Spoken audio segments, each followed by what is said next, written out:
What is up, my fellow mobile gamers? In today's video we're taking a look at the holy treasure. Trying to do this fast because I am still kind of hurting. If you already have one that you've already cleared, it can be kind of difficult to find other ones. So pretty much what happens is look out for your guild chat. This is a perfect example because this literally just happened, but you'll notice that someone said that they need help defeating one of the monsters, a different area I should say. But even when I've cleared one out and I tried to search for a second one, I couldn't find a second one. I usually had to wait for one of my guildmates to post coordinates to another one. The main focus you are going to be after, these altars as what I'm gonna call them, you want to make sure that you get these first as opposed to the random junk that's throughout these little dungeons. Like if you take a look right here at these resources or even the treasure chests. Now I have a point breakdown system. It doesn't cost points, or I should say exploration energy, to move around in here, which is good.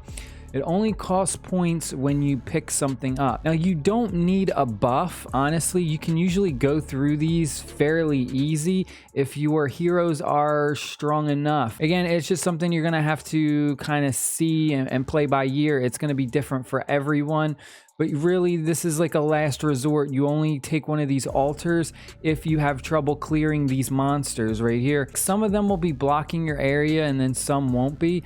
So I highly suggest you really only attack the ones that are kind of in your way. Like I said, your first priority is going to be getting these because these are limited to only 50 players. So only 50 players can claim this loot. Once all 50 players claim the loot, you'll notice there's no treasure there. It's empty, so you can't get anything. So you kind of gotta go and hunt in a different area. So the buffs cost 1 point.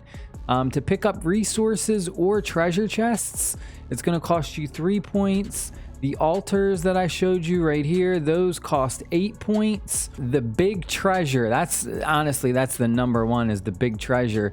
That is right here. You'll see it's just, this is like the end goal for completing this holy treasure dungeon. It costs 15, but of course it gives you the best rewards. This is your main number one thing that you really want to be out for. And then the altars, honestly, this last row is probably the best because you'll see you get like holy treasure. There's like one on each side, so there's one here, one here, one here, and then finally the big boy, all the good stuff. But you definitely don't want to get to the point where you're busy just attacking random monsters that you really don't need to, and then you're kind of just picking up these random resources that you don't necessarily need to either, and then you kind of run out of your exploration point energy, and then you're like, oh man, I need 8 energy to get this, and there's only like 10 or 20 left. And then by the time that energy regenerates and you kind of log back into the game, and bam, it's gone. You can't claim these anymore.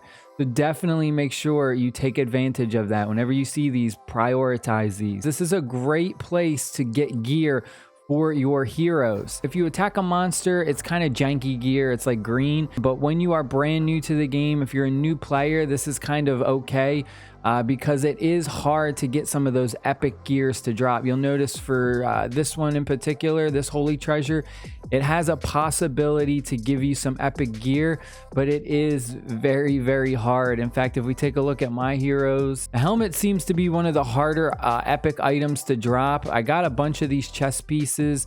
The boots too are fairly easy. Seems like the helmets and the weapons have been like the hardest epic gear to drop in these. And there's a monster like guarding this treasure. It's this one in particular.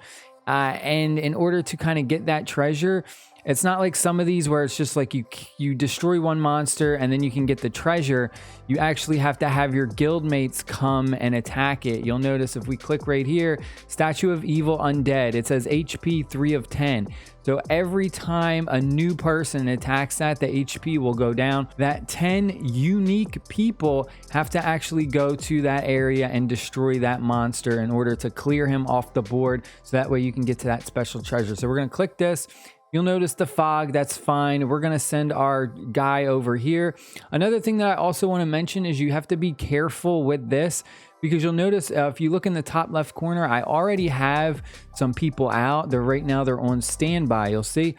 But what you can do is you can actually send out multiples, so you can kind of be exploring 2 areas at once. So if I click this right here and click explore, it's gonna kind of want to set me up with a new team. If I don't want to do that, then I kind of have to send these back. So we're gonna do that. We're gonna recall these troops these heroes, because these are like my main heroes, my strongest heroes. I want them out. So then we're gonna send those. Bam. All right, now we got to explore the fog. So I know for a fact that I'm strong enough. I don't need to attack this monster and waste 2 energy and then get this buff for 1 energy. So that's 3 energy I'm saving right away. So this in particular monster we have to destroy because he's blocking our way to get to the next area. So we can go ahead, we can bang this out. This will be super duper quick. Now, exploration energy is so important that you spend it wisely because it's really hard to generate.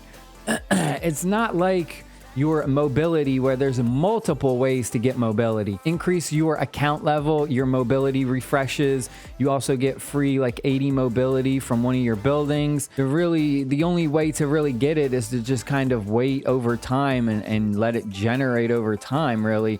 Again, I don't suggest using your diamonds because it's really not a good payoff. 500 diamonds for only 10 exploration. That's just barely enough to get you one of those holy treasure altars for 8. So I definitely don't like that. So reach 215 activity to claim a reward. So it's right here. When you reach this part for your dailies, you get this exploration potion, which gives you 50 exploration energy. So that's definitely amazing. So that's one thing that you definitely want to do. Of course, every day you want to do your dailies. So stuff like this, like you can see here, I just kind of picked this up. The resources, the rewards are very lackluster. You get like 2 1-minute speed ups, and then depending on the resources, you'll get a little bit of resources. It's okay. I kind of prefer the treasure chest just because it does give you diamonds, but these is kind of like bait. Like they make it all shiny and they make it look very tempting to get, but you really want to make sure that you get these altars first. You don't want to miss out on these altars. You'll notice 47 out of 50. All right, so let's go ahead and claim it. And you can also click right here on this page looking thing, and it'll actually show you the people that have claimed the reward for this area. So you'll see this holy treasure is claimed by 3 of 50 players currently. Here are the players, and it shows you what their drops were. Now I just claimed it, so let's click here. And now we'll click this, and there we are. So it actually even shows you the exact day and time. So it's very, very specific. And then you can take a look. This is us. This is the rewards we got. There is still what? 46 more people can claim this one. So we got to get through all of this fog as fast as possible. You really just want to look for the gate. Again, we don't need to bother with this buff because we are strong enough. So we don't want to waste our points. But we need to clear this guy 100%. There's nothing else we can do. We can bang through this very, very quick. Otherwise, your last resort would be to pick up the resources and the treasure chest. If you destroy this guy right here, we can not only get these treasure chests, but we can also get some of this. So you want to look for the optimal pathing. It's probably the most important thing when it comes to this is just pathing. Just look for the best ways to path. So we have to go here. We have to destroy him. Then we're going to come here and we're going to destroy this 2 of 10. So after we destroy him, then we'll just need one more person to come clear this statue of evil, and then we can get this reward as well. And then ultimately we're going to keep going. And then, oh no, if you take a look, somebody, if you see the chest like this, it means it's empty and there is no more to claim. Oh man, so that's unfortunate there, but hey, sometimes it's like that. I hope you guys and girls enjoyed this video. Hit the like button, hit the subscribe button, and I'll see y'all very soon with another video. Stay happy, stay safe, my friends. Peace.